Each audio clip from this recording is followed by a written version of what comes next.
come. The concept of Mara is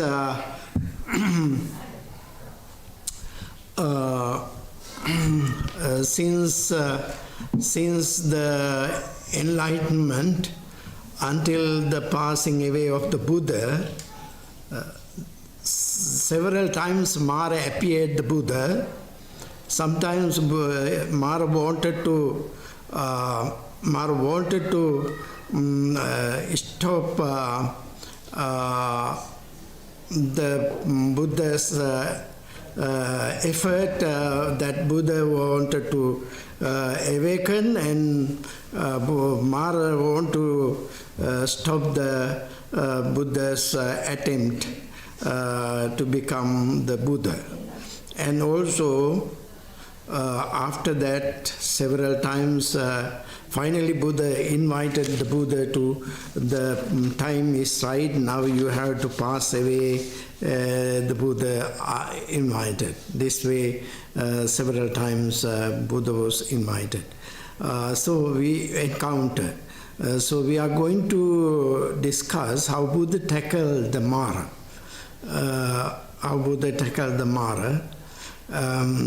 First thing I remember, Jayamangala Gatha, Bahun Sahasra Mabhinimita Sayudantang Girime Kalang Udita Gor Sasayena Marang. With army, Mara was riding an elephant Girimekala, direct the elephant Girimekala to the Buddha when Buddha was sitting under the Bodhi tree for the enlightenment. So Mara came with the army, and in various ways he distracted the Buddha's attempt. So this way the Mara has been important, the concept in Buddhism. Whenever Jnanatiloka's book of the Buddhist dictionary, the Mara is then the killer, is the Buddhist tempter figure. He is often called Mara, the evil one, Papima Mara or Namuchi.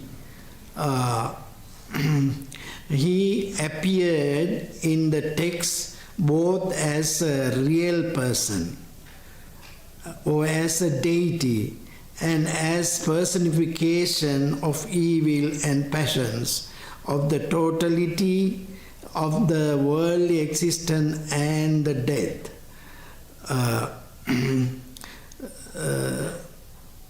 Later, Pali literature often speaks about fivefold Mara, Panchamara, deity, and also defilements, and also aggregates, and also karma, and also death.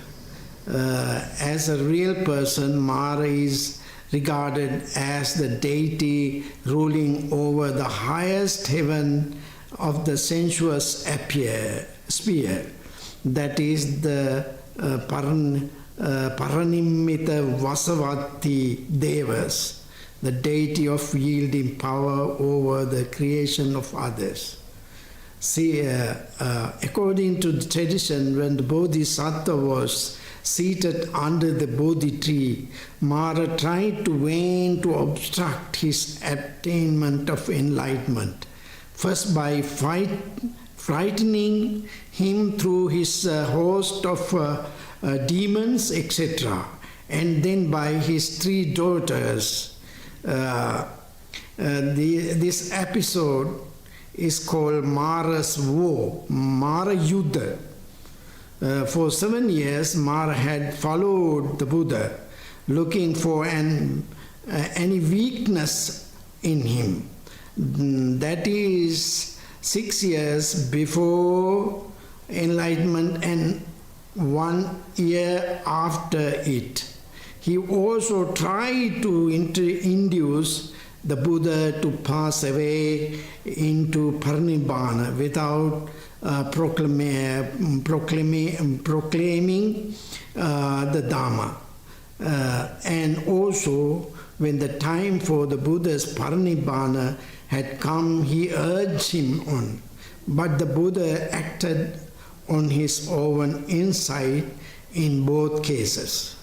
This is the way the Mara being explained in the dictionary. Our Dr. Upali Abesiri held for this discussion. Would you say about this? Thank you, Bhante.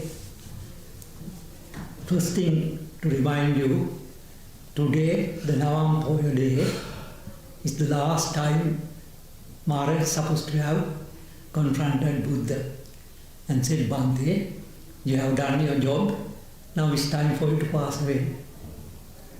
And Buddha accepted and said, in 3 months' time I am going to pass away. That happened on the Navam Poya Day.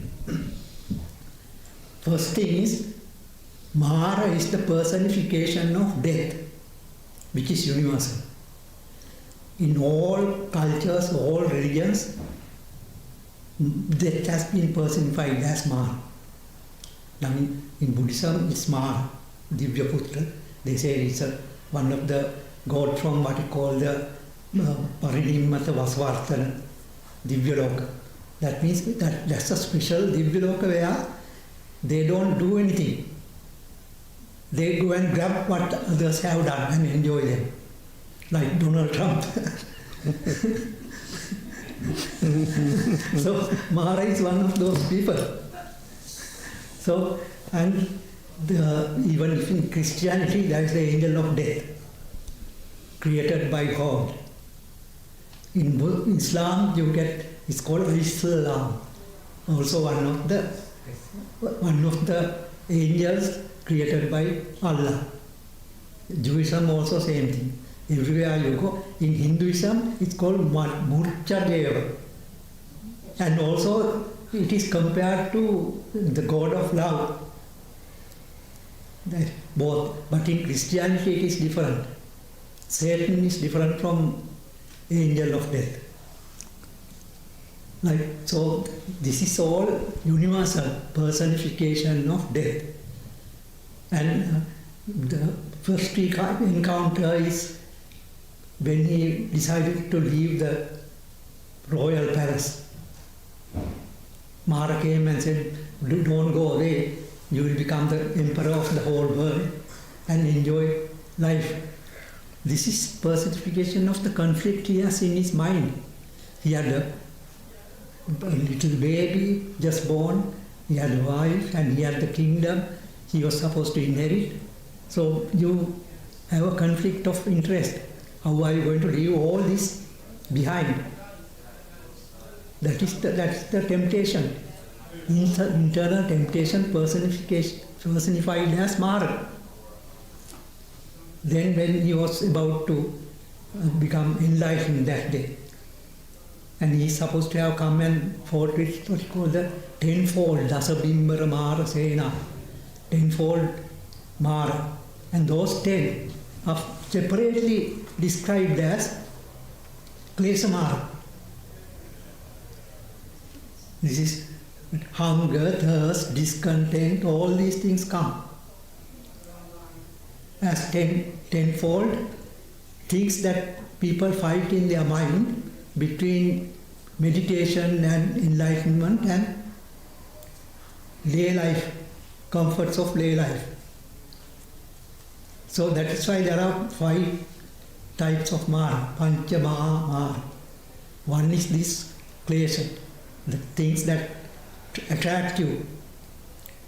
Then the other one is called, there is one called Skandha Mara. Skandha is what we have.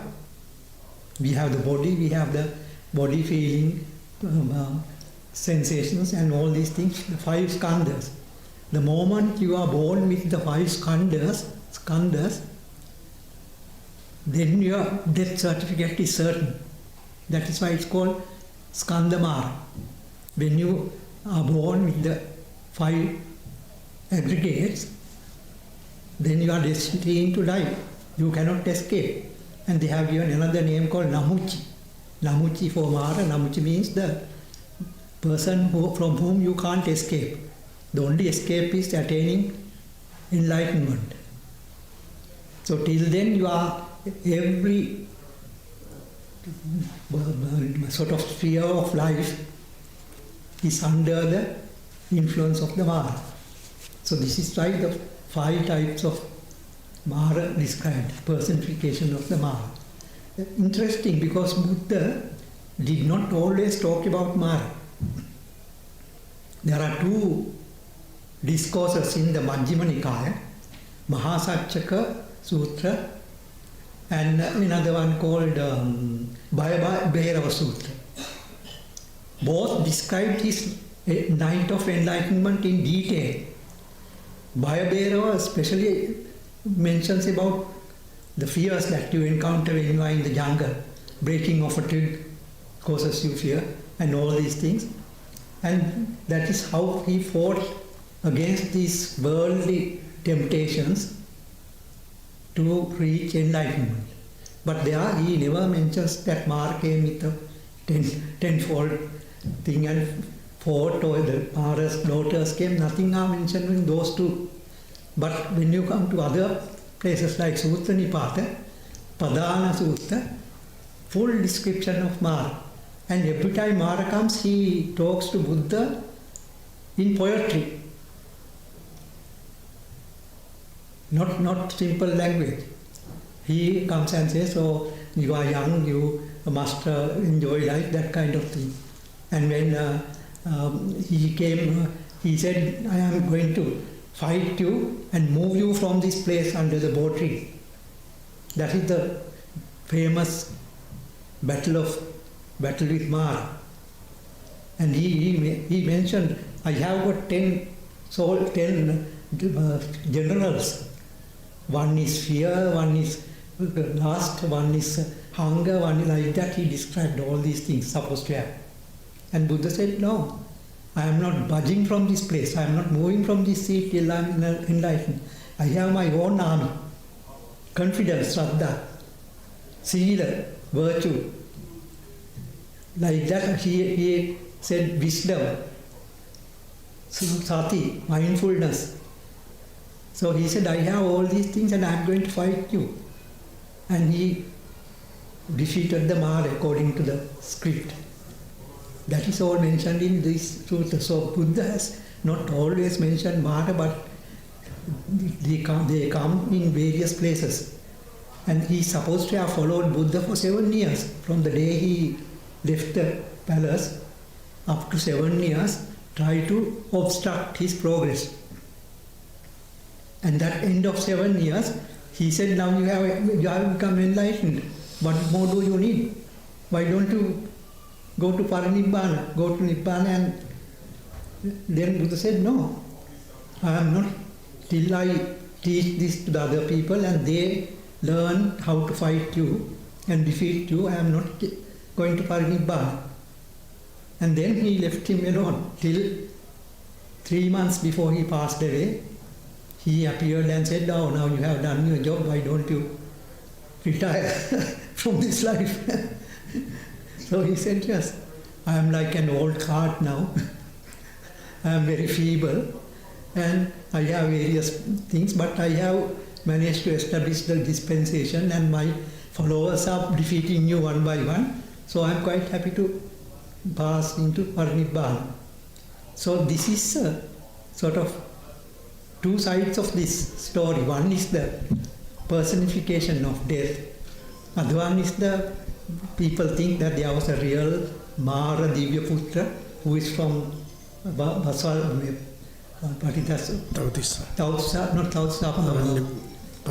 Parinimmita Vaswati Divyaloka. And not only Buddha, he is supposed to have followed lots of other people. There are various discourses where other people, when there was a follower called Samidhi. He went and said, "Don't do this, you have a lot of things to appear."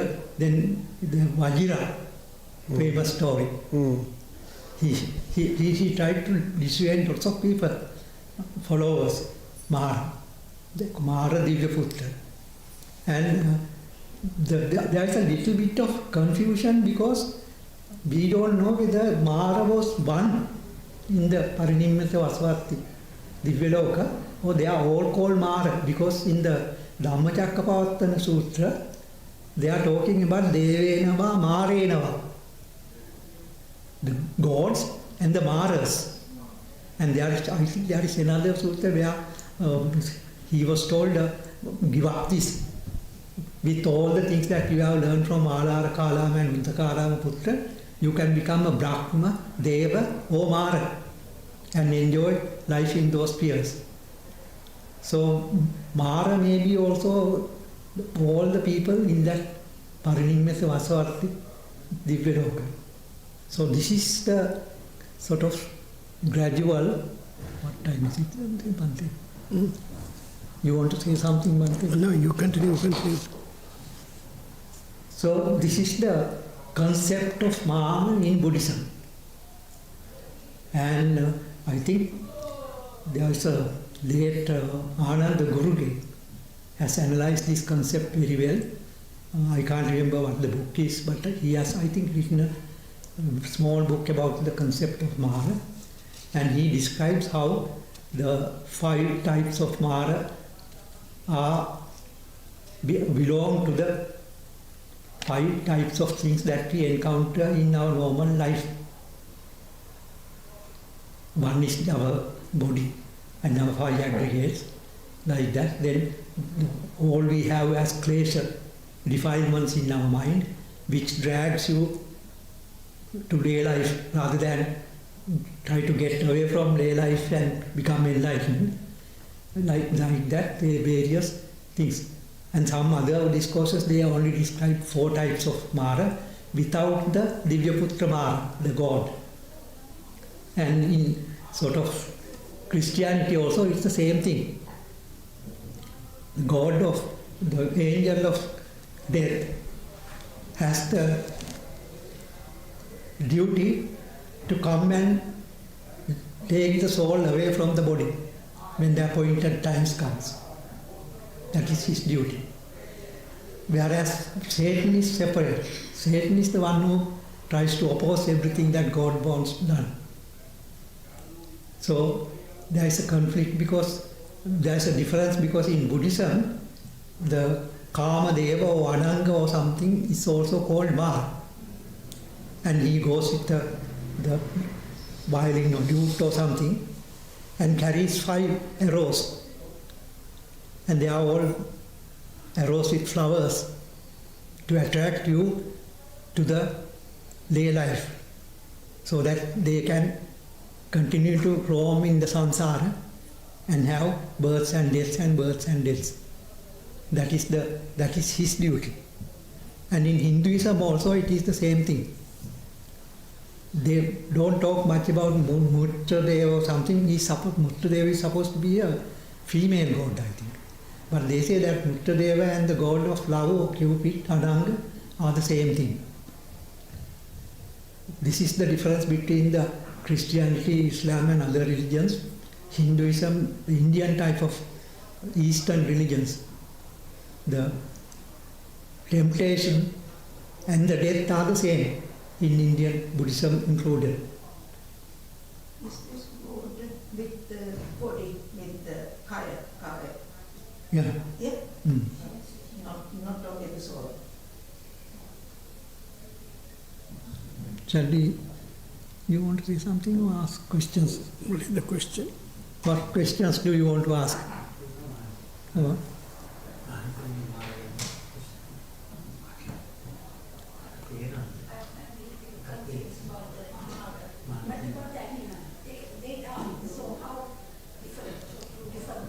Yeah, animals don't have this extra thinking about death, unfortunately. They are dying.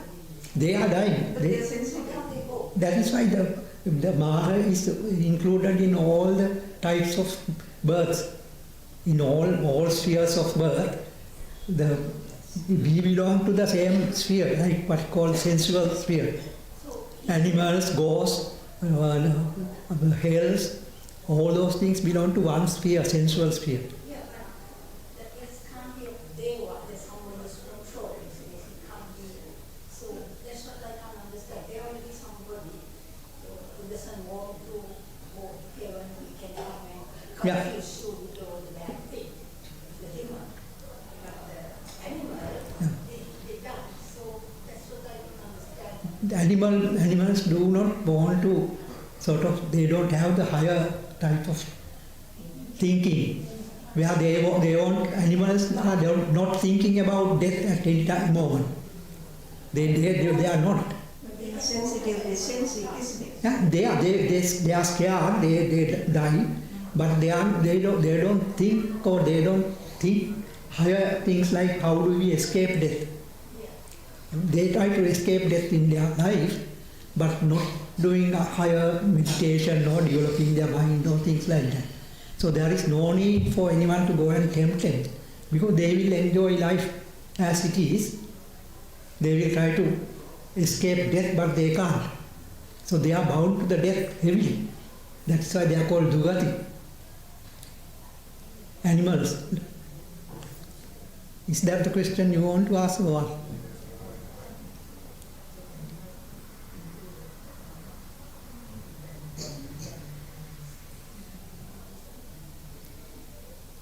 Animals, when you are thinking about how the animals can escape from that kind of life to higher life.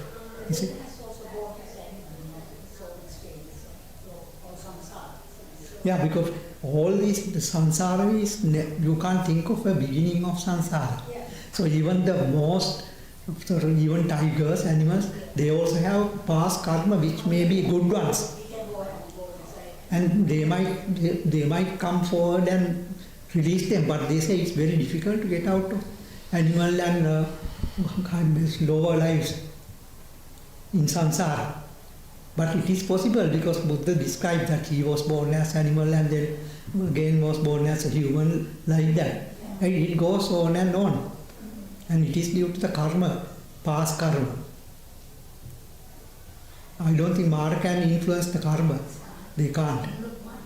Yeah, He doesn't know, animals can't develop mind. Animals can't develop mind. No, they can't develop their mind. So they are not thinking of how to escape death. So there is no need for anyone to go and try to tempt them to think of that high meditation, high development of mind. I think if someone is in a actual human being, Yeah, if that person has developed Shraddha, Virya, Sati, Yeah. Samadhi up to that level at least, yeah, for some reason, he will have a guest life in a higher thing. Yeah. no, in a lower, some reason. No, that depends on the No, I understand last thinking, but some reason, if that person is born as an animal, they have the still- partisans.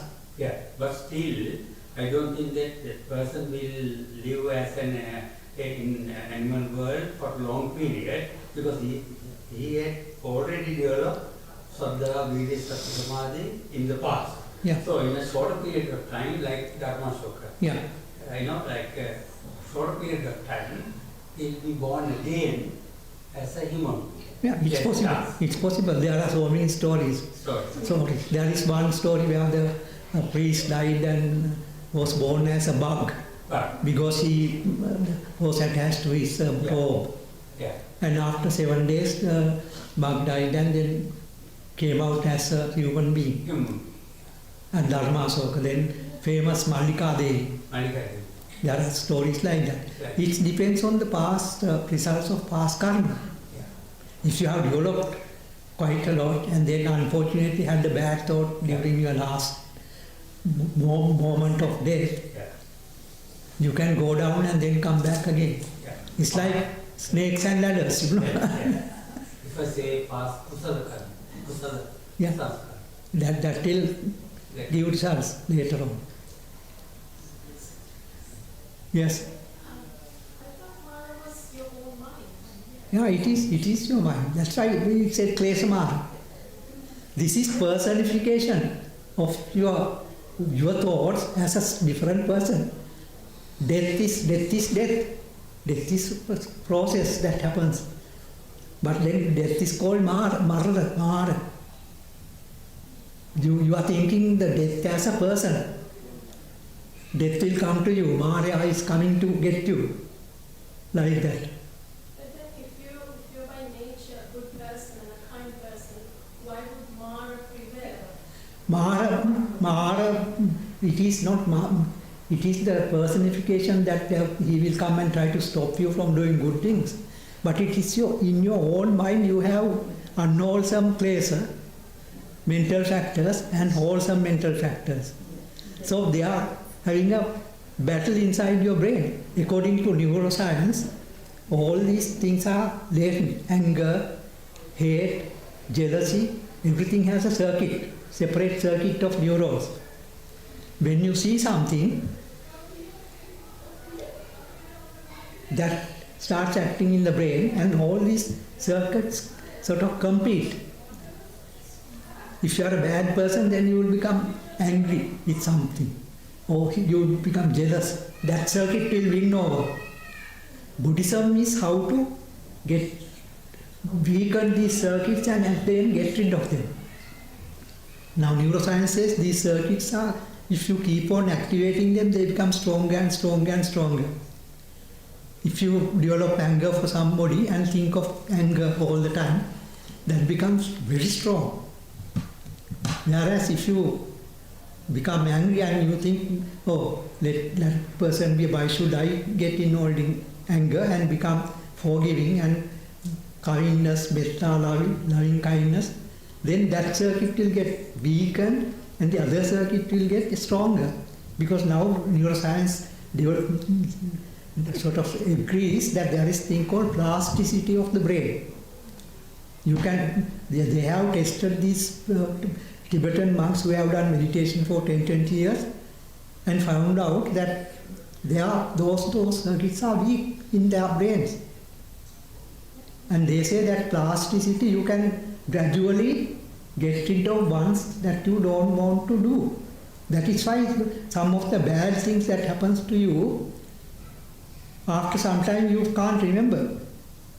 Or you remember it as a separate thing. Because willfully you have not tried to forget that. And that circuit becomes weaker. According to this Buddhism is becoming, neuroscience is describing Buddhism now gradually. And Buddha said that this is gradual development of your mind. Meditation, satipatthana, loving kindness, you develop your mind. And those circuits become stronger and stronger and stronger. And by doing that, you are making the other circuits weaker and weaker. Because when you do meditation, what happens? You have what are called 5 hindrances. Anger, lust, sloth and torpor, agitation and remorse, and doubt. They become strong, weaker and weaker and weaker. When you attain what's called jhana, those things become suppressed completely. They can't be active during that time. That is why it is called viskamba pahana. You keep those things inactive during that jhana period. And then when you come out of the jhana, they can become again active. That's why however much you keep on meditating till you become enlightened, you can't get rid of those things completely. So this is the Mara. Mara is the inside your brain. It's not a person. Huh? Mara is not a person. Not a person. You have personified it. Like in poetry, you say various things, you give personification to various things, no, like that. If you are skillful to defeat all to defeat, to make great efforts to get rid of the... to get rid of all this Kokilata. Yeah, yeah. Like Satasamipadaji. Yeah. That virya is one of the things. That's why Buddha said, I am fighting you with these things. Virya, confidence, all these good things, I am fighting you. It is an internal conflict inside your mind. That is Mara. Your phone is Mara. Sorry.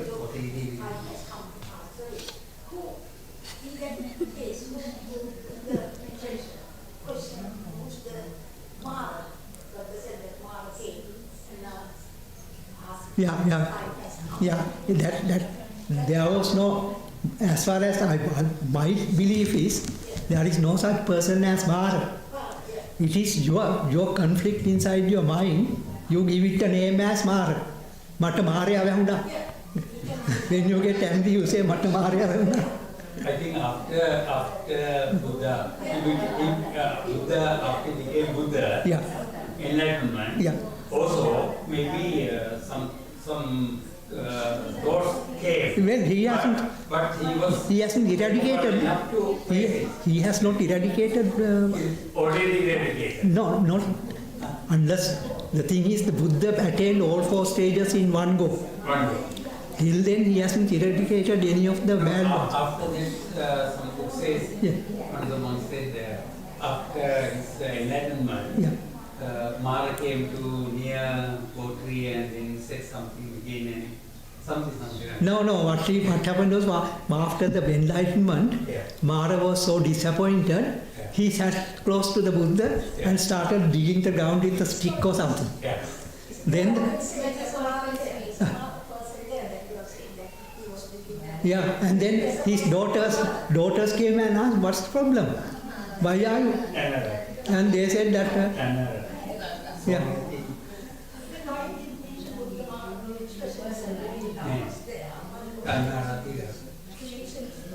What happened was, Buddha himself says when he became enlightened, he thought this is very difficult to teach. Are there any people who can understand this teaching? Then he was very, very sort of,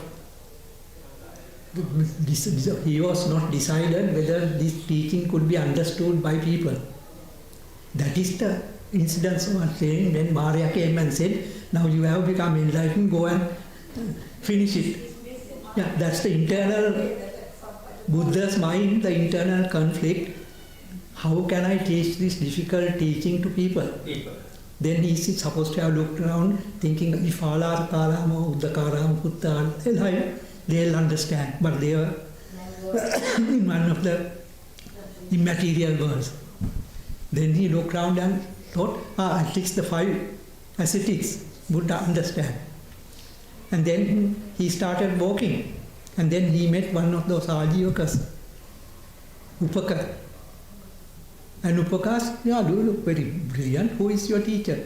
He said, no, I am myself is the teacher. I have conquered the death. He was not convinced. He said, maybe, and he walked away. So the first encounter after enlightenment didn't work. Even Tapasu Ballaka, who gave him breakfast, he did not teach. He must have thanked them and said loving kindness or something like that. And they asked for a relic and went away. Upaka also, he did not teach. He did not say, I'll teach you. He did not. Because he knew that he wanted to go and give the teaching to the 5 ascetics first. And even amongst the 5 ascetics, only one understood the first time. So he had to teach them for about, I think, 2 weeks till the other 5 understood. So this Mara is the idea that Buddha had. This teaching is very difficult for people. How can I teach it? So that is personified as Mara, as a person who came and said, don't do the teaching. Now that you have enlightened, why don't you retire and go away? All places are Mara. All the places are. all I the... think when because of terror, wrote the Tripitaka, probably he must have written in such a way that ordinary people could understand, like daughters. Yeah, this is the thing, when you talk about a Mara, it gets into it's a dramatic way, no? Dramatic. Now when in the villages, Yeah. I can remember I used to go to my grandfather in distant Ratnapura, grandfather's and grandmother's place, and when they some of these servants and other people who work there used to swear when they get angry, and one of the words they used was Hattalami. Have you heard of Hattalami? Anyone? No? Hattalami means Hattilavai Hattalamai. What does that mean? 7 deaths. 7 deaths. So my grandmother used to say, don't say that, Maria will come and take you away. Hattilavi Hattalami.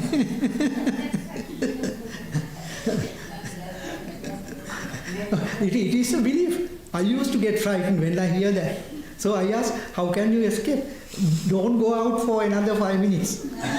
Maria is now coming round to see who can be taken away. So this is a very dramatically explaining how bad death is. Yes.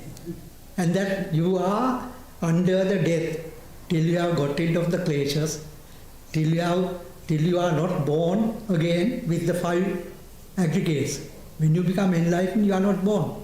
So no 5 aggregates, you are not under the Mara. That means death is Yeah, that's how the 5 types of Mara came to be. So it is the personification of the death to make it dramatic. When you teach also, sometimes you make things very dramatical, isn't it? And in religion it is easy to sort of teach people to follow at least the discipline, the 5 precepts. If you do this, this will happen. And then like that, there is a famous discourse called the Devaduta Sutra. Devaduta. Mm-hmm. Devaduta, where when you die, you go to the the king of death. Mm-hmm. And he will ask you, I sent you 5 notices. What did you do during those 5? Do you think Buddha believed in the Yamarajju and who is going to ask questions? Then he won't talk about Abhidhamma and relinking consciousness, no? This was dramatic way of teaching Buddhism to people so that they will gradually understand. Because the basic step is generosity, dana, sila, virtue, and bhavana, meditation. To get them to do these things, because Buddha didn't teach the high things to everybody. He knew that lots of people would like to sort of continue life. They would like to live nicely in this world. So he said, if you give, you will get good things, 5 types of sequences. And then when you die, you will get 5 types of sequences. And you become very calm and very happy about giving. That's what the Bhante Sorata was explaining very nicely. How dana, generosity, helps you to continue in samsara with less trouble, if you want to continue. And then if you don't want to continue, then you don't expect those things and give away. It is like, for example, you go on in the train and everybody is seated and there is this pregnant lady who comes in and then hangs on. Right? So you can get up and give the seat. There are 3 ways of thinking. One is that poor lady needs a seat, give without any thought and happy about it. Second one is, oh, if I don't get up and give the seat, people will think bad of me. So you are hoping to get praise from other people by giving up the seat. That is doing something charity with something in return. Then the third way of thinking is, now I give up my seat. When I am too old to stand up and go, somebody will give me my seat if this continues. That is again hoping for something, isn't it?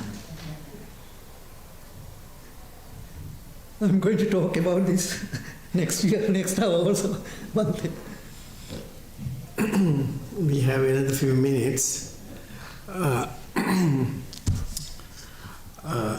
Because of the personification, we are like misguided about this concept.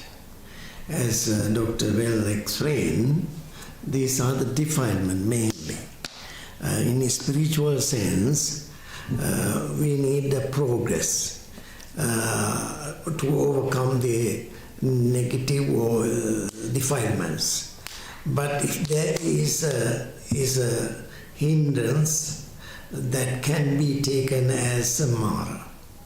Can be taken as a Mara. So that is the way how can we fight with the defilements. I think according to that Mara, Buddha encounter Mara when Buddha was seated under the Bodhi tree. Mara challenged the Buddha and Mara said, this seat, this Vajrasana belongs to me, not to the Buddha. Then the Buddha said, even this earth witnessed me, that I have practiced Dasaparamita. Dasaparamita, therefore this earth is witness for me. That is the concept of Mahikanta. Some paintings, there is a lady under the Bodhi tree standing near to the Buddha, represent the Mahikanta. That means actually 10 paramisas are the forces to against the defilements. Dana, Sila, Nekamma, Panya, Virya, Kranti, Satya, Adhisthana, Maitri, Upeksha. Certainly these qualities we need to become a Buddha. These 10 paramitas. So therefore, when Mara came to claim the Vajrasana, that means defilements come against the Buddha for his struggle to attain enlightenment. Then the power came in power his mind with the power of the 10 paramitas. Then he was able to defeat the Mara, means defeat the defilements. But in ordinary people, means sometimes we artists want to personify these negativities or positive qualities. They want to personify it. When they want to personify it, they paint Mara with the long teeth, come out the eliyata, and the eyes are very, very round and very dangerous and look very fierce, fearful. This is the way the artist, they have painted this concept of Mara. In Kandian period, during the Kandian period, everywhere, temples, caves, there is Mara Parajay. Mara Parajay. The Bodhi tree was behind the Buddha, and Mara Parajay is the main theme of the paintings during the Kandian period. So I have viewed the big painting was in Dambulla. That is the means the biggest painting. The Mara is riding the elephant. Nalagiri. I think... Nalagiri, no? Not Nalagiri. Girimekala, riding the elephant. And the others have taken weapons. Different type of weapons they have taken. And that is the personification of defilements. Anger and love and passions and whatever it is. So therefore, the defilements, when one wants to fight with the defilements, if you have anger in your mind, if you think anger is a big problem, Bhante, for me, what can I do? I would suggest loving kindness, practice metta, practice forgiveness. Then you will be able to tackle the anger. Likewise, all the defilements, there is antidote, a positive antidote against the defilements. Therefore, in day-to-day life, one day I was talking with a monk. He was an English monk, and another monk came 3-4 times. Dana is ready, come please. Then again we continue our discussion. And he said, Dana is ready, come please. And again, third time when he come, he is moral. We had very nice discussion. Then that is the way this hindrances or disturbances in positive way. Always for the enlightenment, 2 things are mainly important. One thing, we have to defeat the defilement. Other way, we have other side, we have to develop our wisdom. When wisdom and mindfulness is completed, the defilements is defeated. This is the way it happened. So therefore, sometimes if I put my key somewhere without mindfulness, I forget it. I don't know where I have put my key, and I get angry and something like that. Then I was searching and searching. That is the lack of mindfulness. So therefore always we have to be mindful. Therefore the Buddha said, when you be mindful all the time. In his last advice was appamadena sampadeta. Appamadena means be mindful. Be mindful all the time. If we lose mindfulness, Mara take the opportunity. Therefore, mindfulness means understanding impermanence and also be aware about what is going on in us at the present moment. So therefore, we also encounter not only the Buddha, we also encounter Mara.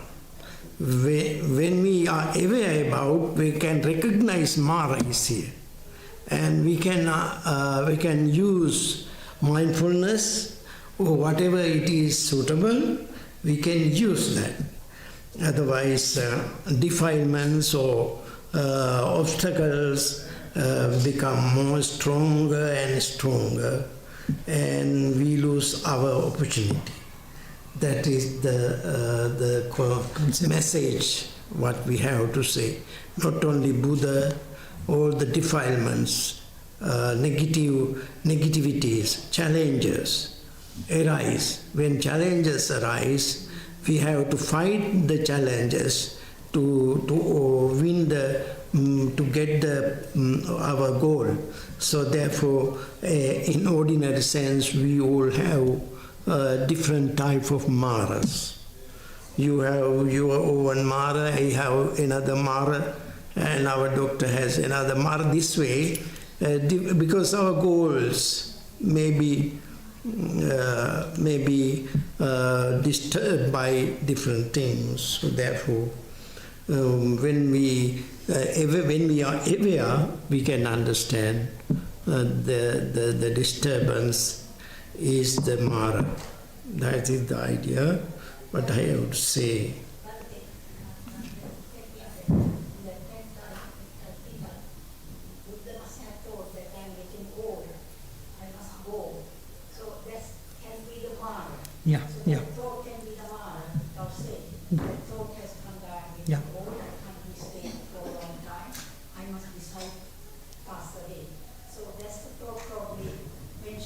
here, Mara. You are quite correct. Yes. Because he just before that he has been ill. Yeah. He has been ill on his way to Kapilavastu. He wanted to go to Kapilavastu. On his way, he had to stop because he was ill. And then when he came out, then he must have thought, I am too old now, 8 years.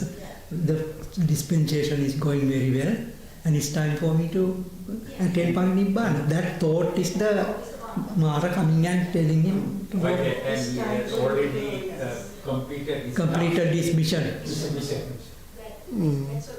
Yeah. Yeah. Yeah. That's the thing Mm. that is making the confusion Yeah. other people. Because with the Dharma, it's not like that. There's one person, but that's there, that people get confused. That's the thought. Must have put it as a Mara thought. Yeah, it is in your mind. Yeah. Now we are overshooting the time. Yeah. We are now overshooting the time. I think better to stop. One last thing I want to say. Bhante is right. This artist and poets have done a lot about Mara. You know, the first Buddha Charita biography was written by Hasagosha. In his book, 3 chapters are separately describes the fight with Mara before enlightenment. 3 chapters. So that is... According to Hindu society also, Yeah. it happened, I think. Yeah. Hindu beliefs. Yeah, this is how they describe. Okay, thank you very Yeah. much. And Not only mental defilements, but also kupipasa, hunger and thirst. Fear. They are the Sena among the 10 Yeah. armies of the Mara. 2 are hunger and thirst and laziness, and laziness. That means all they are all your bodily problems. difficulties or obstacles. Whatever it is, Mara may be appear in a simple way. That means a little disturbance. Okay? Little disturbance. When I meditate, someone is knocking the door. That's a little disturbance. That means Mara is very little Mara. You become sleepy. I can.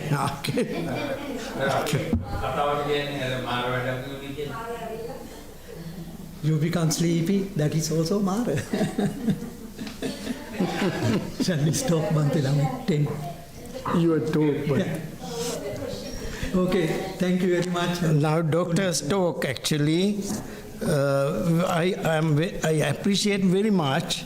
When I was planning this program on Sunday, he was near to me in the Dhamma school, and I asked, how can I make this program to be a very good one for the Sunday, for the Navam day.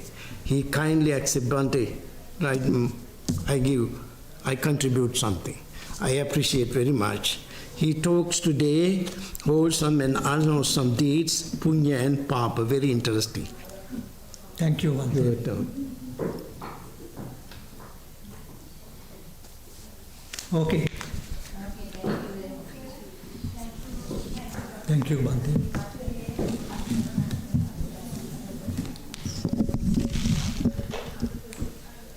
Okay, now there's a famous stanza called Sabba Papa Sakaranam Kusalassa Upasampada Sachitta Pariyodapanam Etang Buddhanusasana. All Buddhas, the present one and past ones, that's the prescription. Sabba Papasa Akarana. Don't do any unwholesome things, deeds. Kusalassa Upasampada. Do the wholesome deeds. Then the third one is Sachitta. Clean up your mind. From what? From unwholesome things. And this is the advice given by all Buddhas. Now our question is, what is wholesome what is unwholesome. In the books, they give many ways that you can decide what is unwholesome and what is wholesome. First one is, according to the list given in the books. First one is, it depends on the intention. Intention is given the name Chetana. All thoughts we have, there is intention.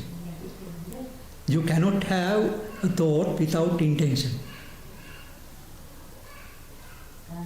Second one is depending on the results of your thought.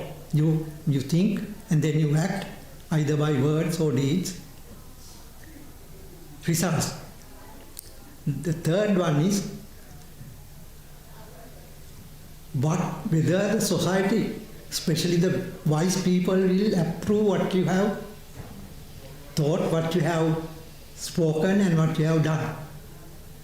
The fourth one has three components. One is, Nepal is called Attadipateya. If you, in your own mind, think it is right or wrong. Second one is Lokadipateya. If the society thinks what you have done is right or wrong. And the third one is Dhammadipateya. If according to Buddhist teaching, it is right or wrong. Let's think about all these things, depending on the intention. Now, if you have some intention, say you come across somebody, or I'll repeat the story that I told you about going in the train. You are sitting and everybody is seated and there is no room, and somebody either with one leg goes, somebody will be pregnant or comes, and then a thought comes to your mind, I must give up this seat. So the intention. It is to relieve him, give him a seat so that he can be comfortable without any expectation or anything. That's very good intention. Right? But then, if you think, if I don't get up, people will think bad of me, and now you have got some unwholesome idea coming into your mind. You want to sort of elevate your ego. People will think this is a good man. So there is some little bit of dirt in that intention. Right? Then if you think, now this must become a habit, everybody must do this, I will give up the seat, and when somebody comes who can't stand and go, this will become a sort of general habit, and when I am infirm, somebody will give me the seat. That means now you are hoping for future results. So it's the intention. Similarly, you go and there is somebody with something sort of begging for money. Some sort of person who is homeless or something like that. Right? If you think, okay, I'll give him something so that his life will be easy, without any further thought, and give the money and go, that's fine. That's a very good intention. But if you think, oh, I don't know whether this man will go straight to the pub after this, if I give him some money. Now there, your intention has been dirtied by a bad thought. But does it matter? It's up to him to use the money. If you're with your pure heart, if you are given money, then it's okay. No, somebody will come and say, the Maria will come and tell you, don't give him money, you are encouraging drinking. It doesn't matter. With your thought, you are giving something away. What happens after that doesn't matter. There are some people who come and say, oh, don't give this money to these people. They will start building temples, doing this, that. That is, as you say, the Maria is coming and telling you this thing. So intention is another one.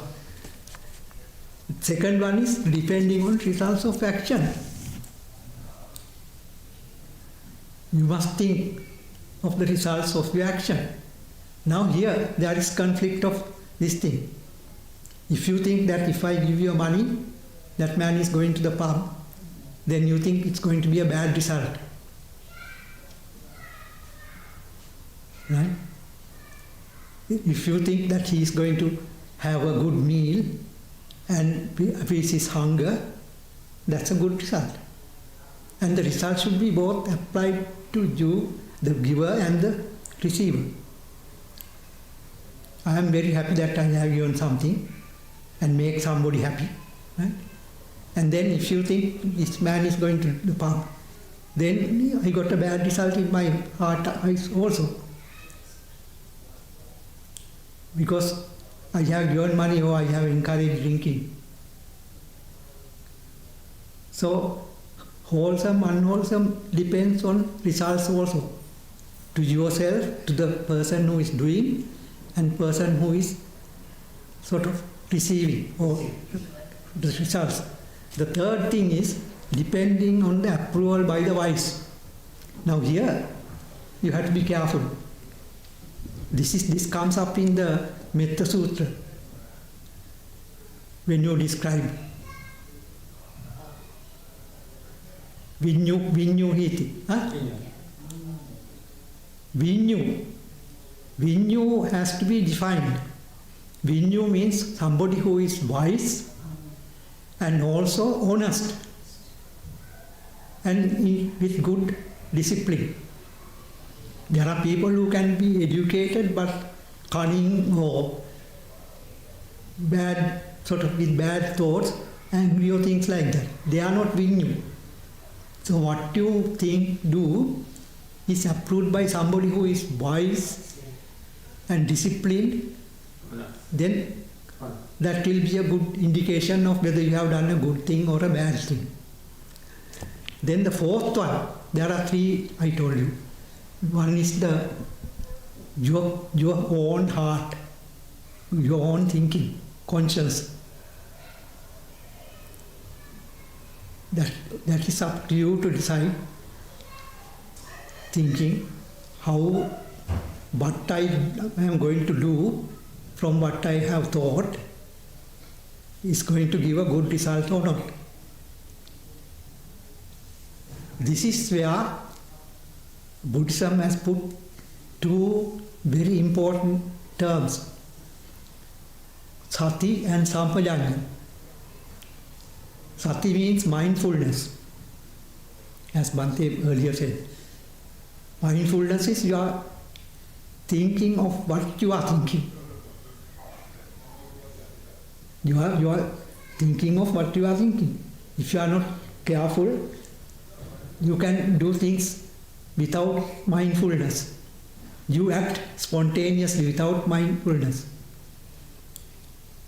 You may do something wrong and then later regret. The other one is called sampajanya, clear comprehension. Sampajanya, clear comprehension, has 4 sections. One is the intention of what you are going to do, think from your thought, what you are going to respond to do, think. Second one is whether it is fit at that particular moment. When you are in a class or something like that, whether it is fit to do. Supposing you are in this sort of gathered here, and then suddenly you remember something funny that happened. Would you laugh loud? No. But sometimes spontaneously people forget the place you are in and do things. That is what is called gochara. Whether it is fit for that particular place. The third thing is what will be the effect on others. So if you suddenly started laughing because you remember the joke, then you will be disturbing the others. The fourth thing is, what you are going to do will be recognized as foolish or mad. Definitely, if you suddenly start bursting out laughing, they'll think you are mad. So those are the four clear comprehension that you do when you get a thought and you want to respond or react to that thought by words or deeds. Those are the four things that you have to consider. And this is how you really avoid spontaneous action. Slow down your response to a thought, response or reaction to a thought. That is why mindfulness is important.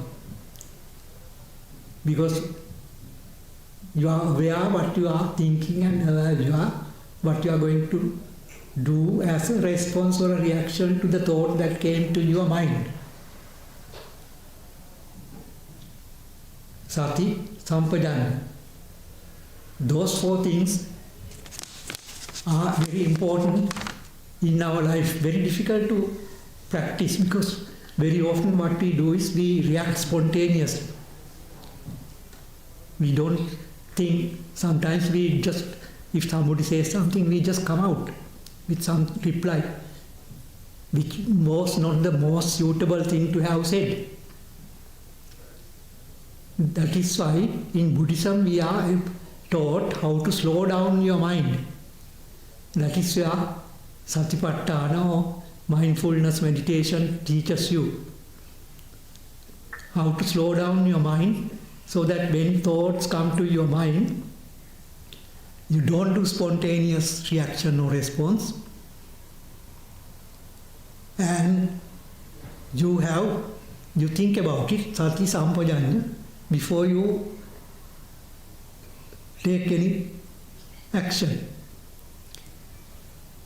This is the third one is according to the Buddhist teaching.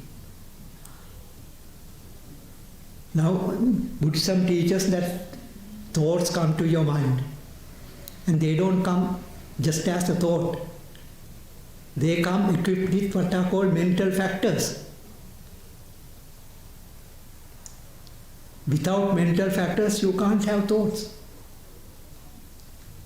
There are 7 simple mental factors without which you can't have any thought at all. Then there are 6 others that can come or not. But those 13 are not going to decide whether it's a wholesome or unwholesome thought. Then there are 12 unwholesome, bad ones, mental factors, and 25 good ones. But you don't need to remember all those things. But all those unwholesome ones are based on 3 important main ones.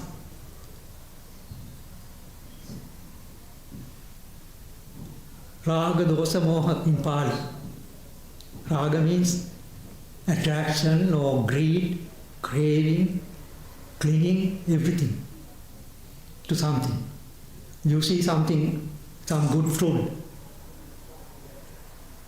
you get attracted to it, taste it. And you see somebody who you are angry with, then you get repulsed, you get ill will, anger, all the bad things. Then sometimes you are not thinking wise about something. Moha. In Buddhism they say that everything is impermanent, and because they are impermanent they cause suffering, and the person who is receiving that has no permanent self, and we can't all the time think of those 3 things. When you see something, hear, smell, taste and feel. But if we learn gradually.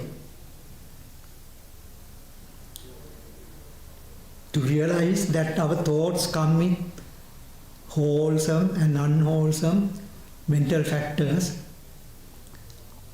and these unwholesome ones are three main ones, wholesome ones are also three main ones: generosity, loving kindness, and wisdom. Then with practice one can start identifying any thought that comes to your mind, whether it is wholesome or unwholesome, according to the Buddhist teaching. That is what we call Dhammadipatteya. According to the Buddhist teaching, you sort of develop the sense. Sometimes you see something or hear something and then you don't like it. But if you practice how to identify these things, then you won't spontaneously react to it. As when practicing medicine, we were taught all these things as medical students. Sometimes you will come across some patient, as she or he walks in, you can smell he's got a bad fungating cancer, and you don't react spontaneously. You try to stop your revulsion and think, oh, this poor person is suffering, and what is called clinical detachment is developed, so that you don't. And then somebody will come and start shouting at you. And then you don't spontaneously react. What will happen? Say somebody comes, starts shouting at you, you hit him. What will happen? That person might fall and get injured, and then you are in trouble. That's spontaneous action. But if you have developed not to react spontaneously to your thoughts, then you will wait. You don't react to what somebody is saying. And that will save you and him a lot of problems later on. This is what Buddha is trying to teach you, how to live without getting into difficulty, in harmony, and without hurting yourself and others. Somebody shouts at you, and then what will happen if you don't practice patience? If you don't practice patience, you get angry, your blood pressure will go up, you get these harmful hormones going through your body, and then you become susceptible to infections, and that fellow had an infection, you will catch the infection. So this is the type of thing that Buddha was teaching 2600 years ago, how to calm yourself, slow down your thought, prevent spontaneous action, and use mindfulness and clear comprehension to see what the thought is, whether it is wholesome or unwholesome, and then take action accordingly.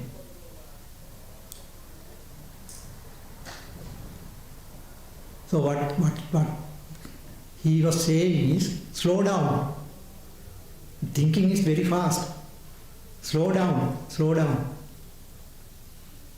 If I do this and that, I have seen about 6 things. Can you imagine how fast your brain is working? I saw the flowers, I saw the relic casket, I saw the statue, I saw the speaker. Like this.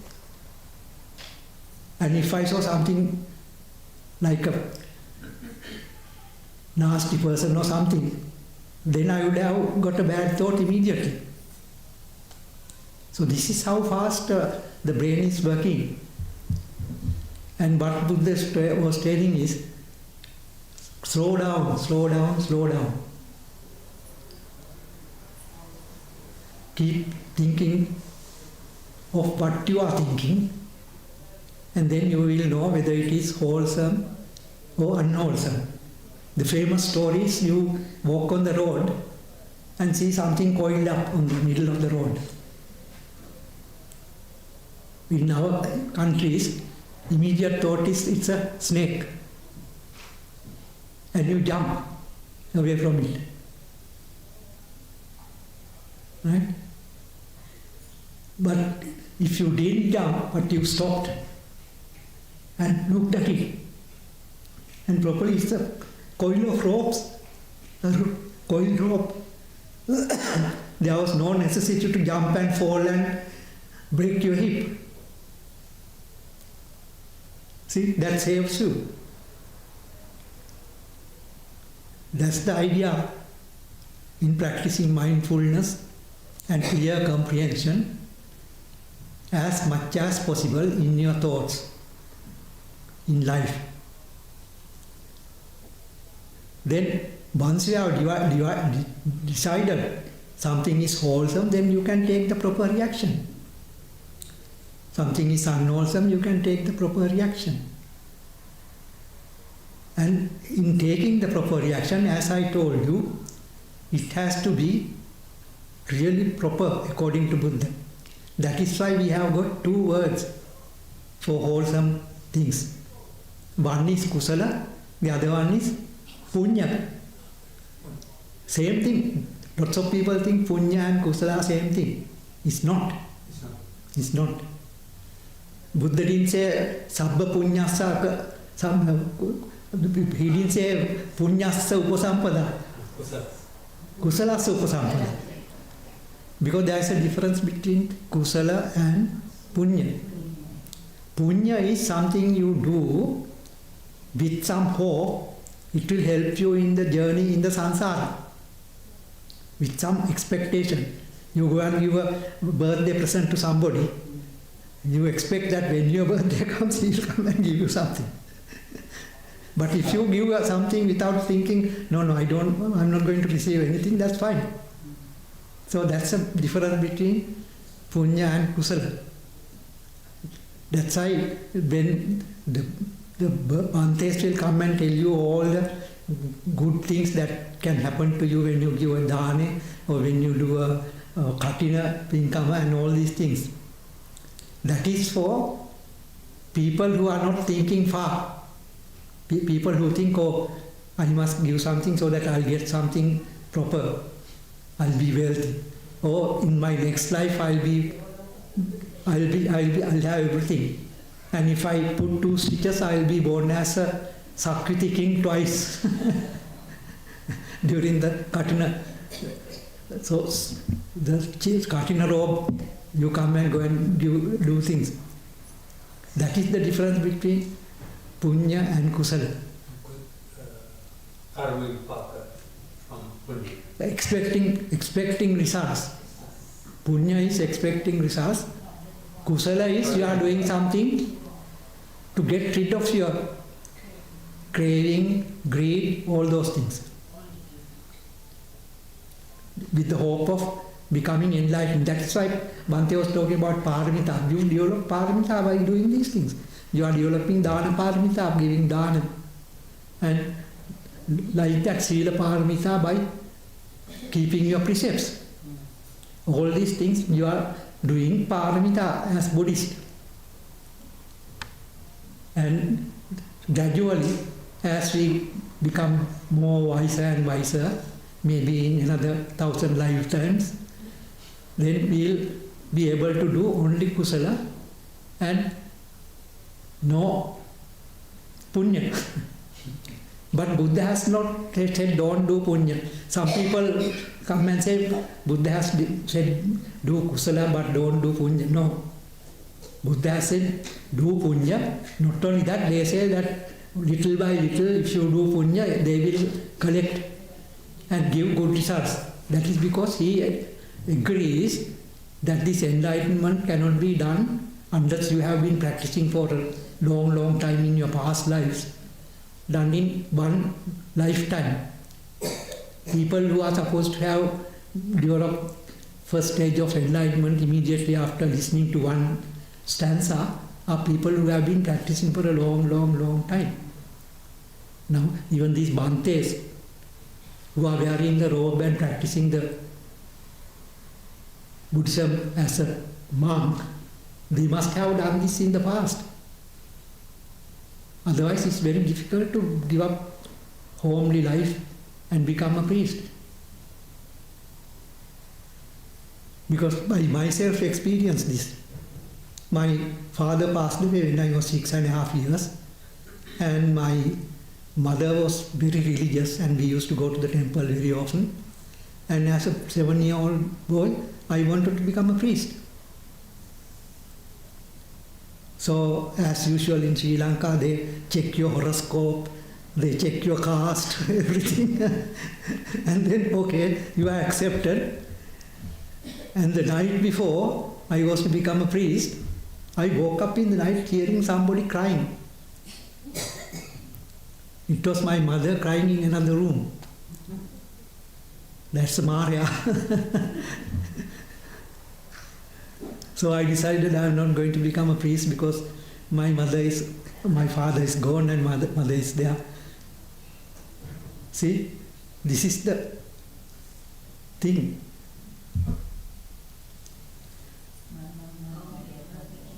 So,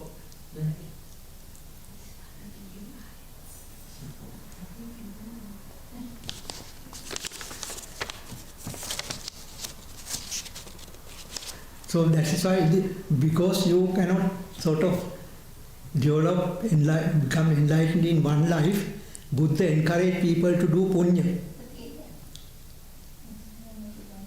Don't say, no, we don't want to accept these 5 results after giving dana or whatever. You need it.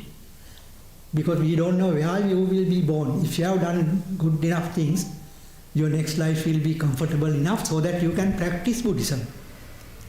But if you are born to a under very poor circumstances where finding a meal is a problem, then you have no time to practice Buddhism. You have no time to develop your mind.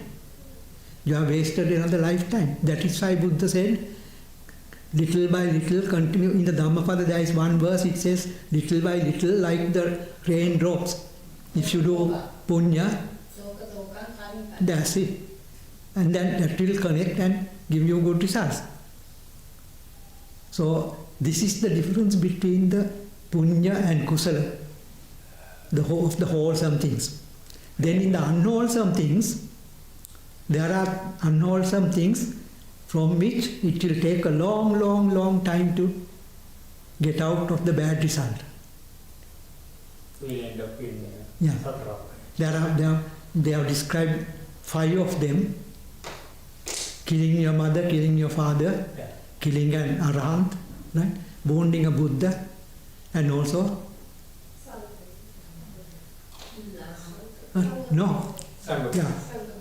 creating schism between monks. And in addition, they have also added what is called the real sort of life view, which is very destructive, which says that this is the only life, there is no afterlife, and there is no results of good and evil. What you must do is, you must do during this life as much as possible. enjoy. That is the ditti, mithya ditti, which is the worst kind of life view that you can develop. They say that once you develop that kind of life view, it's very difficult to get out of that even after so many lives. And in fact, the book says that you will end up in what's called the hell, very bad places.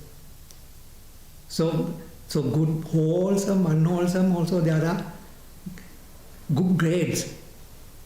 High grades of unwholesome, high grades of wholesome, and then low grades of unwholesome and low grades of wholesome. And that is why Buddha preached the 5 precepts, so that everyone can follow these things and then avoid some worse type of life in the after the death. So he even for people who believe that this is the only life, he said, do good things in any way. Even if you don't believe, don't do good things. Because if you do good things, you will be happy this life. But in case your idea is wrong and you will have an afterlife, then again you will be happy. There is a special discourse called Apannaka Sutta.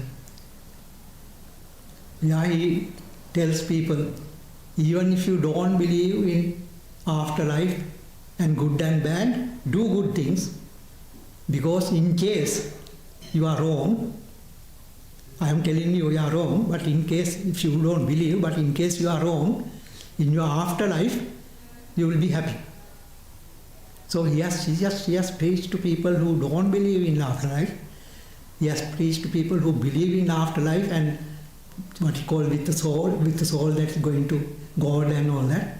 And also he has preached to people who have understood suffering and want to get out of this life in samsara. So it is when people come and say Buddhism is pessimistic, they are telling you how to finish your life, that kind of thing. No. If you must tell that person, if you think it is pessimistic, do good things. You will be happy in this life at least. And if you think God is counting your good things, then again you will be happy. This is the teaching of Buddha. It applies to anyone, whether you believe in afterlife or not. So this wholesome, unwholesome thing works universal. That is why other religions have 10 commandments like that, Sharia law in Islam, all this, and in Judaism they have things, and Jainism they have what are called extreme degrees of virtue.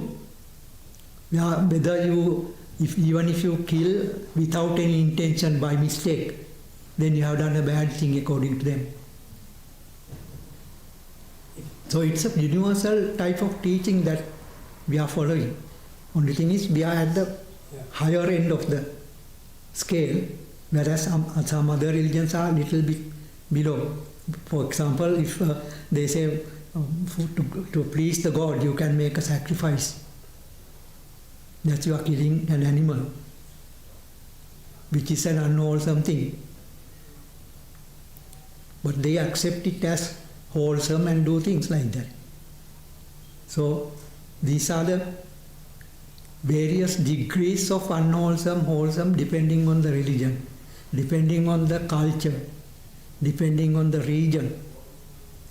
Now, if you go to some places and you see a lot of pigeons circling around, and you can't feed them because it's illegal there.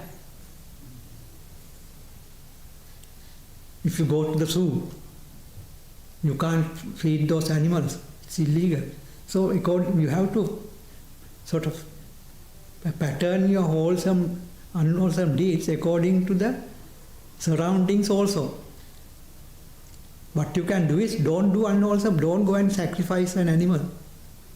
But you allow others to do and forget it. According to the custom. And if they say, right, come and take a seat and give you a plate full of live oysters, what are you going to do? With lemon juice and pepper, you are served a plate of live oysters. Are you going to eat that?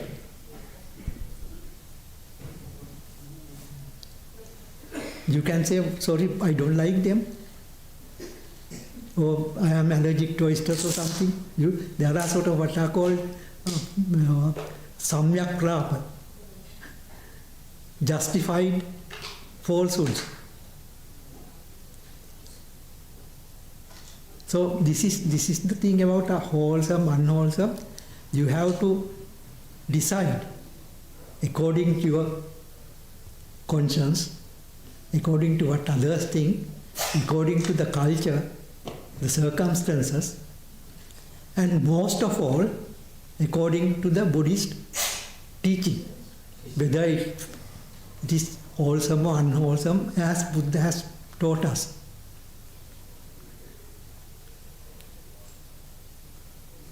So you must be tired of listening to me. One more thing, any punya kriya with unwholesome thoughts will give results of Ayu Mixed result. no, Ayu Sepabal, Yeah. not Prajna. With wholesome thoughts, if anyone acts, do any punya kriya, he will Get all the others without wisdom. Without. Prajna. That is why Buddha has described 5 types of karma. The white karma with white results, black karma with black results, white and black karma with white and black results. It's not 5, 4. Other one is white karma, white karma with white results. Because when you are doing something, it's not only one thought process. You get your thought first, and then you plan your thought. Then when you have done whatever it is, then you think about what you have done. So during that several thought processes, there might be unwholesome bits coming up. That first thought has all the unwholesome things latent, anusaya. Then when you born to act something, it becomes pariyuttana, active thought. During that active thought, you said, no, I must give a dana in the temple. Yeah. Then next time, that last time somebody did this, no, I must give 15 curries, not 10 curries. Now that's a bit of unwholesome thing has come to your mind. Right. Your ego is comparing with others.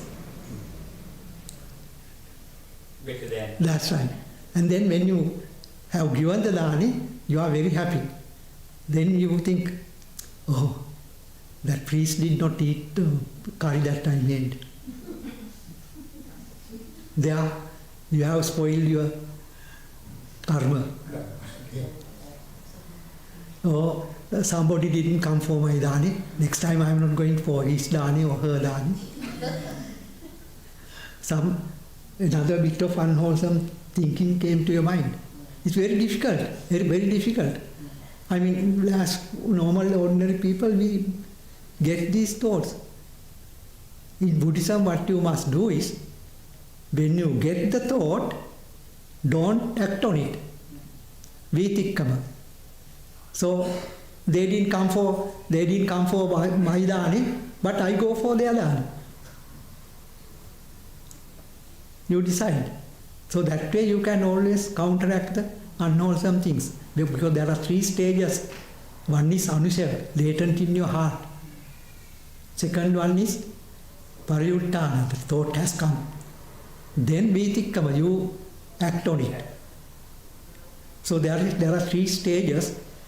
And during the second stage, that is where the 5 precepts come. Sila. Stop the pariyuttana stage, active stage. If you are enlightened, then you don't need that. Because no unwholesome things will come. Because they are all gone. Therefore, they don't make karma.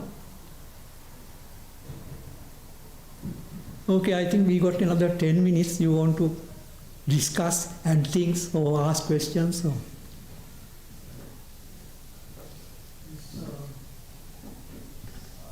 At the end of normally during trip, you see this giving blessings, the granting of blessings. Yeah. So we say, there is some word saying, see, then continue to body.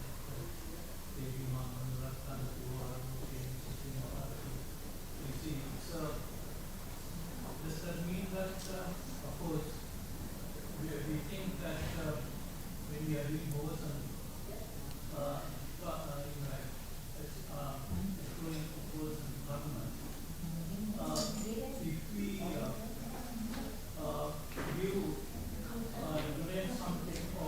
Yeah. to anybody. I mean, does it, what we receive as blessings, does it depend on the purity of that receiver? Not necessarily. They say if the receiver is the most pure, the results will be the highest. There is a thing called Velama Sutta which describes if you give to a Samma Sambuddha, that is the highest that you can get. Then another, depending on the development of the mind and the purity of action of that particular person, the results will be greater. Supposing you give something to an animal, that will be less than giving it to a human being, because human being will have at least some good qualities. So there are grades of results. That is why even though Buddha is no more, we imagine we couldn't give a dana when Buddha was living. Let us give a dana in our mind, thinking that Buddha is his 9 qualities. When you say Itipiso Bhagava, you are thinking of Buddha. In fact, according to Mahayana, Buddha has become the Dharmakaya. Dharmakaya. His teaching is the living Buddha. So you think about his teaching and give a Buddha Puja, that is when you are doing a wholesome thing, imagining about Buddha. So people who laugh and say don't do Buddha Puja, waste of money, it's not waste of food. Anyone can eat it afterwards. In fact, I tell people, you must not throw away the Buddha Puja, you must eat it afterwards. This is what called Silabbata Paramasa. Because Buddha refused somebody's dana because he was told a bareheaded monk can get out, and at the end gave a dana. He didn't accept it and he said, don't give it to anyone to eat, just put it into this thing. From that story, people think that Buddha Puja shouldn't be eaten. No. You shouldn't waste food. Buddha Puja should be eaten afterwards. That's my personal opinion. I believe in that. Yeah. It should not be wasted. No, it shouldn't be wasted. Flowers, of course, is a thing. Flowers will die anyway. And giving flowers is everywhere you go in the world, people who appreciate people will come with flowers. We are appreciating Buddha by coming with flowers as gratitude for his teaching. Lighting the lamp. Lighting the lamp is to show, it's a symbolism. He is the light of the world, not light of Asia. He did the intelligence. He taught how to become wise by starting the lamp of wisdom. So you are lighting the lamp as a mark of gratitude. Similarly with the incense. The idea is that in incense, the smell will go only where the wind blows.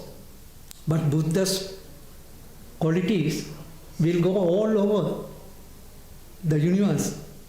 So we are being grateful. We believe the person and we believe what a great person he was, most developed human being in the whole world up to now. And other aim is thinking Uppam Vidaya Yata. Yeah, you are doing meditation on Marananusati. By offering flowers, Death. Yeah. beautiful flowers, by looking at these flowers. Yeah, you take the opportunity. Tomorrow they will throw this away, like our body also deteriorated. Yeah. No one will keep our body. Most of these rituals were exaggerated in Mahayana Buddhism because they believe that Buddha is living as his teaching and he can bless you. Yeah. Yeah. Only that living according to Dharma. Yeah. Really. He is the Dharma. Is the Dharma. When he attained Parinibbana, he is the Dharma. But he has what called a Sambhogakaya in Pure Land, what he calls Sukhavati. So he has not disappeared from the universe, but he is in the Sukhavati as the Sambhogakaya, the second body. And whenever he wants to help people to attain enlightenment, he can come, he can develop the body and come as a human being, Nirmanakaya. Okay. This is what he calls the three body concept in Mahayana. Dharmakaya, Sambhogakaya and Nirmanakaya. Second. Yeah. Who is Bodhisattva, isn't it? Bodhisattva is the one who is aspiring to become a Buddha. Yeah, yeah. What happened is, when Upali Mahathera had the first council, he excluded all the unenlightened priests. So they broke away from them and said, we don't believe what you say, we know what he said, and they became Mahasangika. Although they lived in the same temples, practiced, but they didn't believe what Upali said. This became Steviravada. Later it divided into various other sects and then ended up as Mahayana and Hinayana. What they did was, in anger, they said these enlightened people are not fully enlightened. There is a way that they can become unenlightened if they do something wrong. Whereas if you become Samma Sambuddha, then you are fully enlightened. And if you aspire to become a Samma Sambuddha, you are a Bodhisattva, Mahasattva. And Bodhisattva are taught in the Pure Land by the Samma Sambuddhas. Therefore, they are better qualified to teach than Arahants. They put the Bodhisattva at a higher level than Arahants.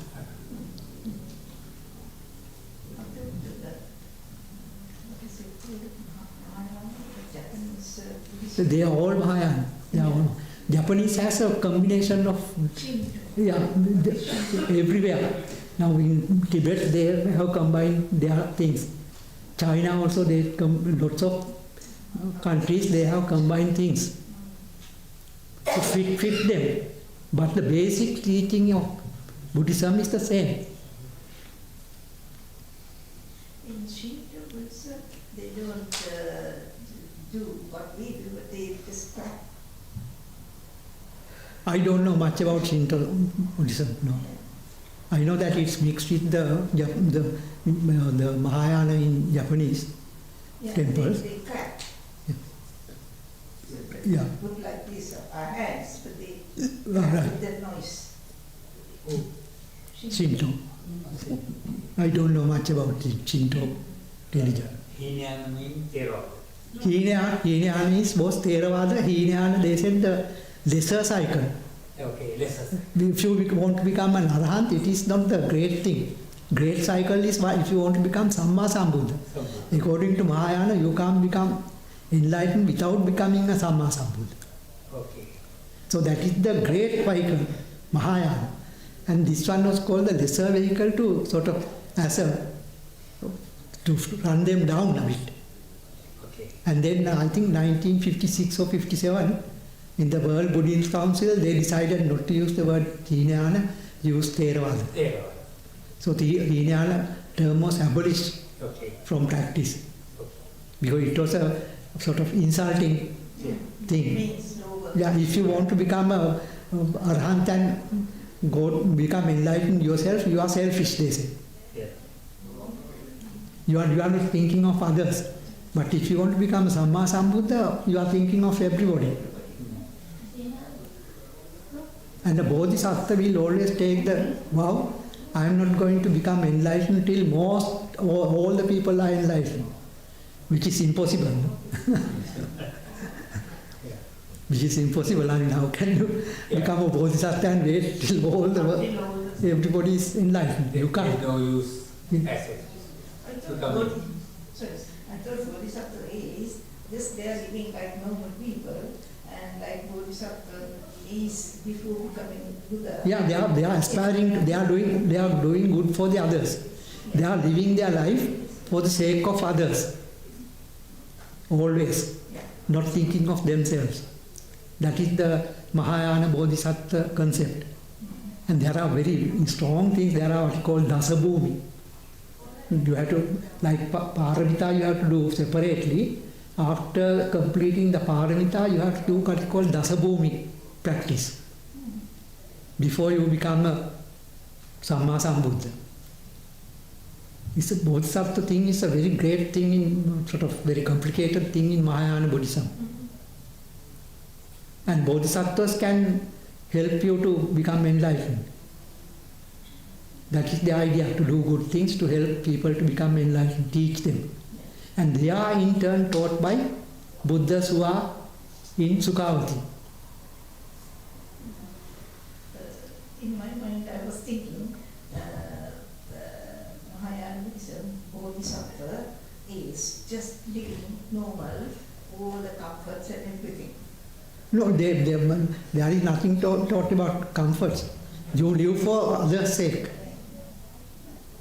You live to do good things to others. Your life is dedicated for others. Yeah, they are not like the other, normal monks with the yellow robe. You don't know. They can be. A Bodhisattva can be in any guise.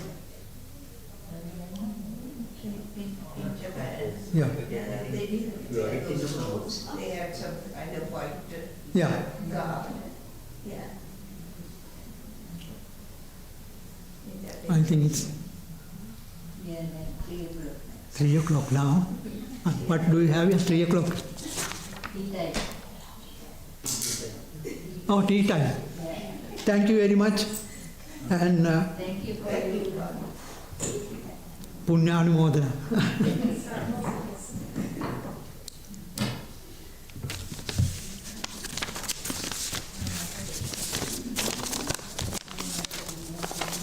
Okay.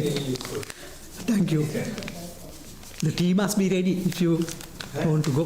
The tea must be ready there in the dining room. Yes.